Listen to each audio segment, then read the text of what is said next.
I think the big difference between this program and other programs in Japan is the emphasis that we have on the practice of teaching in the classroom. What we'd like is for teachers to come out of this program with a set of skills that they can apply immediately in their classes to help their students learn. And what this means in a real sense for us is helping teachers develop the skills to promote interaction in their classroom, because we know that interaction leads to learning.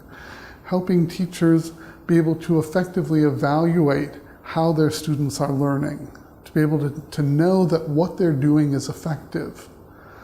And the way we've done this in terms of designing the curriculum is, first, we've made this a central point of every class that we teach here. For example, the second language acquisition class here, and in most places there's a heavy emphasis on theory and on lots of what are really important questions about how people learn. But here we've narrowed it down to what happens in the classroom? How does learning happen in classrooms? And what are the general issues of second language learning that we can relate to that? Secondly, we've placed more emphasis on having teachers do practical teaching in the classes here than I think most programs in Japan.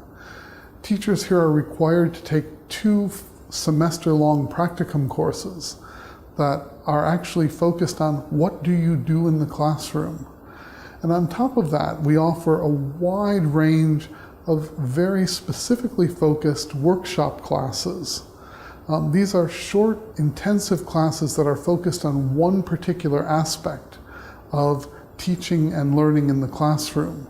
So perhaps focus on teaching reading, on teaching listening, on using textbooks effectively, all with the idea that what we're really looking at is what do you do in the classroom. A second important point for us in terms of the design of the program is an emphasis on reflective practice.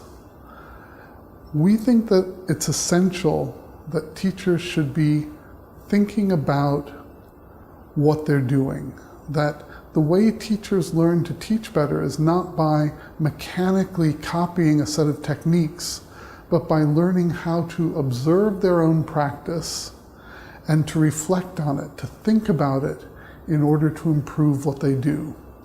And we think that by helping teachers become more effectively reflective, we're actually going to long-term improve learning in those classes, because those teachers are going to recognize, have a better sense of what works with their students. Finally, the last point is we recognize that there's a lot of pressure on teachers right now in Japan to teach English in English. And that for a lot of teachers, this is actually kind of scary. They don't feel confident, they don't feel comfortable teaching classes wholly in English. So one of the things that we want to do here is help teachers develop their own proficiency in English. And this is why all of our classes are taught entirely in English. And we ask students to work exclusively in English in classes. What we want is for the teachers to gain in a safe environment here the confidence that they have the English ability to manage their classes and work with their students effectively in English. We want them in the long run to feel comfortable, to feel confident, and to feel capable of meeting the mandate of the ministry in terms of managing their classrooms in the language that they're teaching.